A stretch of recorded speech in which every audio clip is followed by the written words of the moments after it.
Hey everyone, John from JK Collect here. If you want to switch it up from Team Rocket's Mewtwo and Spidops build, try out Honchkrow. Alright, for this build, we're going with 4 copies of Team Rocket's Murkrow. We're going with 3 copies of Team Rocket's Honchkrow. So Honchkrow is one of your main attackers. You're going to be mainly using the first attack, which is Rocket Feathers. So it states, you may discard any number of supporter cards that have Team Rocket in their name from your hand, and this attack does 60 damage for every card you discarded in this way. So the whole point is to get your Murkrow set up and Honchkrows evolved almost as soon as you can, and then just keep drawing with your supporters as much as possible and your stadiums. And for everyone that you discard, 60 damage, you can do some massive damage with this. We're also running 2 copies of Team Rocket's Porygon, 2 copies of Team Rocket's Porygon 2. So this is your secondary attacker. Late game, once you've discarded everything into your discard pile, you need basically your energies to get this guy going. Use the R command, and he's doing 20 damage for all of those supporters in your discard pile for every single one. We're also running 1 copy of the Porygon Z. So besides the HP, he does have an ability. You must discard 2 cards from your hand in order to use this ability, and then you can draw a card. So if you need to discard some more supporters to get the extra damage, you can with him as well. And then we're going 1 copy of Mimikyu, 1 copy of Articuno. So Articuno can protect your bench, mainly from the Dragapult attacks. Not a lot of people are running the Mimikyu. I just like the Mimikyu way too much. Just with that free retreat, or if you're using Giovanni as basically as a prime catcher and you have to put him up where you can switch and free retreat back, I just think he's too versatile to not have in this deck. Alright, for the supporters, we're going 4 copies of Team Rocket's Proton, 4 copies of Team Rocket's Ariana, we got 4 copies of Team Rocket's Giovanni, 4 copies of Team Rocket's Archer, and 4 copies of Team Rocket's Petrel. These are basically these cards are going to get you set up. Ideally, you want to go first with Proton to get your basics out. You can play a supporter first with the Rocket builds.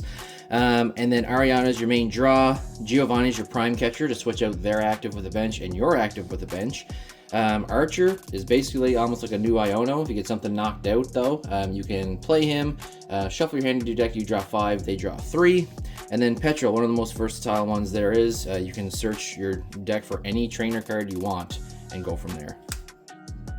Alright, for our items, we're going 4 copies of Team Rocket's Transceiver. That'll let you find any of the supporters that you need. 3 copies of Roto Stick. It's the first time I've used this, but Roto Stick lets you look at the top 4 cards of your deck, and you may reveal any number of supporter cards you find there and put them into your hand. So the off chance you hit, 1 through 4, 60 extra damage per, and you can discard them. We're going 4 copies of Pokepad. That's going to find any of your Pokemon that you need. 2 copies of Night Stretcher in case you get something knocked out and want to bring it back. And then we're playing Miracle Head Set. This is our ace-back item. So this allows you to put up to 2 supporter cards from your discard pile back into your hand. So the off chance if you discarded a Giovanni and you needed a prime catcher or a boss's orders kind of thing, you can just bring 2 back, or if you just needed extra damage.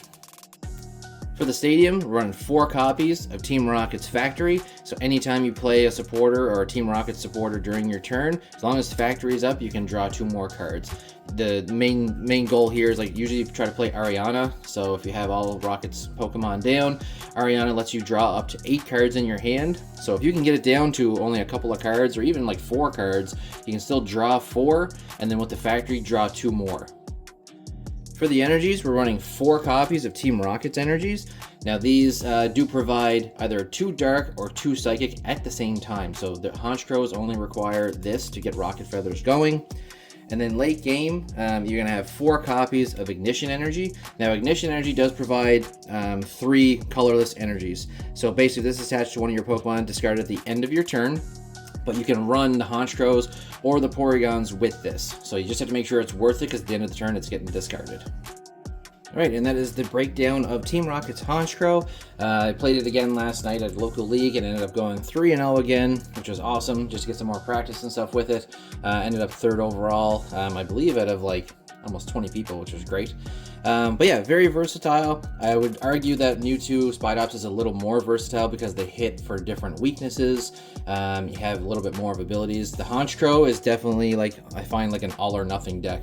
sooner you can get the Honchkrows up and rolling, even discarding little bits of damage to get going, the better off you'll be. If you are going up against another one prize deck, if they can start hitting you first and knocking out, it's really hard to come back from that.